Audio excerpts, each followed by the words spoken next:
Elle a commencé à chercher les notes qui s'aiment sur un piano dès l'âge de 8 ans. Après, ce fut la rude école d'Armand Siobud à Pointe-à-Pitre pour acquérir les secrets du solfège et de la grande musique. C'est une musicienne accomplie qui est notre invitée ce soir. Bonsoir. Bonsoir. Florence Napri, ça va bien Florence? Ça va, merci. Alors, on sait que vous serez en concert, on va dire samedi soir. C'est ça, au Alors, Mémorial Acte. avant ce concert, pour ceux qui ne vous connaissent pas, encore que très peu de gens ne vous connaissent pas, est-ce que vous pouvez nous dire un petit peu, depuis ces 8 ans, l'école Armand Siobud, quel a été votre parcours? Alors, ça a été un parcours classique d'enfant normal qui va à l'école de musique pour ouvrir son esprit, pour découvrir la musique. C'est passé par le piano d'abord, les cours de solfège et les cours de chant choral surtout. C'est là que j'ai commencé à apprendre à chanter et à aimer ça. En parallèle, j'écoute du jazz à la maison parce que je trouve ça formidable et que mon père a des CD fabuleux de grandes chanteuses comme Ella Fitzgerald et Sarah Vaughan. Oui, les grandes voix. Et voilà, et là j'essaie de les imiter et je pense que je peux dire que ce sont mes premiers vrais cours de chant. Le temps passe, j'arrive à Lyon, j'intègre une petite formation musicale, on fait des reprises de morceaux de zouk. Je pars à Paris et là je rencontre Willy Salcedo entre autres et avec lui je fais des premiers lives en tant que lead et choriste. Et le chemin se poursuit jusqu'à ce que moi, je décide de faire mon album à moi, qui s'appelle Funkan. Et là, j'y travaille avec un grand monsieur qui s'appelle Stéphane Castri et qui est un super bassiste guadeloupéen, notamment. Alors, Funkan, évidemment, il y a un morceau qui s'appelle Formatage. Ouais. Et là, j'ai été complètement surpris par le début très groove, très rock. Très rock. Mais d'où ça vient, ça, cette envie de commencer une chanson par une introduction complètement rock? Mais on se dit, mais où on est? D'où sort-elle? D'où sort-elle? Qui sait?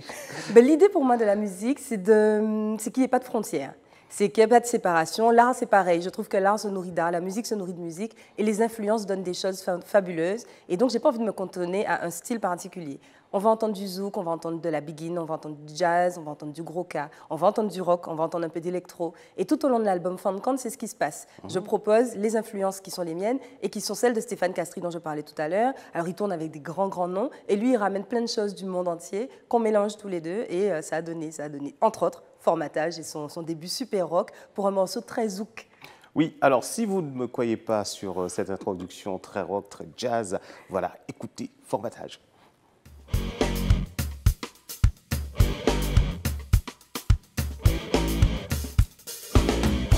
À moitié imaginé, j'y mets tracé, on vit réglé, on travaille bien rémunéré pour on vit pas des sans danger. Pas fait derrière tout bon quotidien, même si en dit temps on t'y aille. Toujours fait moins douter quand t'es supporté conformité. On joue destin, la vie beau moins, main y a dans main en moins. C'est dancier, il faut, c'est moi choisis ça qui plie bon pour moi. Alors tout rêve qu'à tout fait. Yo pas chay et moins aller, devez monter condé, en caillon moi yo commencer parler. J'tabidou apwa, j'tabidou apwa, j'tabidou apwa, j'tabidou apwa, j'tabidou apwa. Les contraintes de la télé ne nous ont pas permis d'entendre cette introduction, mais c'est votre qualité, c'est la qualité de votre musique, donc c'est vraiment des choix. Et on entendra ça aussi samedi. Exactement. Alors samedi, ce sera d'autant plus intéressant qu'on sera 3 sur scène. Ouais. Je serai avec Stéphane Castri à la basse et Thierry Vaton au piano. Et moi à la voix et à l'œuf. C'est pour ça qu'on a appelé le trio le Z-Band.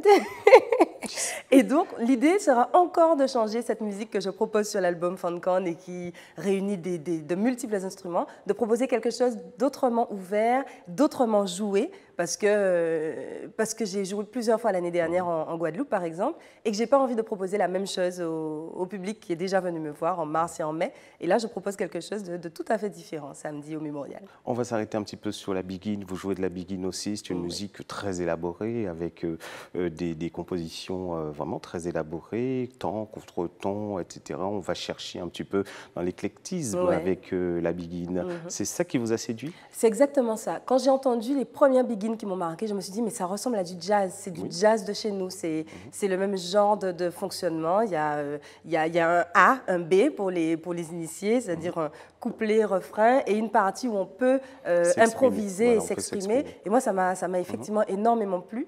Et donc oui, on retrouve de la biguine sur l'album. Il y a quelques semaines, 2 semaines, j'étais en Martinique pour le festival Biguine Jazz, justement, parce que dans ce festival, l'idée, pareil, est de mélanger les influences et d'arriver avec quelque chose qui est ancré, je crois, hein, dans la culture antillaise et qui est pour autant ouvert sur le monde. Vous avez dit que vous avez un excellent bassiste. Vos compositions, c'est la ligne de basse qui dirige tout? Ah, alors ça se passe de plusieurs façons. Alors soit moi j'ai une idée de mélodie et je la lui soumets et il l'arrange, soit il a tout un morceau en tête et il me charge d'écrire le texte et de l'interpréter. C'est souvent comme ça qu'on fait, ouais. Donc c'est un travail, on va dire, C'est un travail vraie collectif. coopération. Ouais, c'est un travail collectif. C'est vraiment un album à 4 mains, celui-ci. Et les thèmes que vous abordez? Je parle d'amour, c'est universel, on ne peut pas y couper, d'amour déçu, d'amour heureux. Je parle de la Guadeloupe que j'aime énormément, qui est pleine de paradoxes, mais pleine de force et de richesse. Je parle de la femme que je suis, de celle que j'ai envie d'être, des femmes que j'admire. Je parle de quoi encore? Je parle un petit peu de tristesse, parce que ça fait partie de la vie, mais pas trop, parce que j'aime pas m'appesantir sur ce sujet-là. Vous portez des lunettes? Ça m'arrive. Je devrais les mettre plus souvent. Je vous propose les nouvelles tendances qui existent sur le marché pour les lunettes. Linda KRC s'y est essayée et ça lui a plu. Voici le reportage que nous a ramené.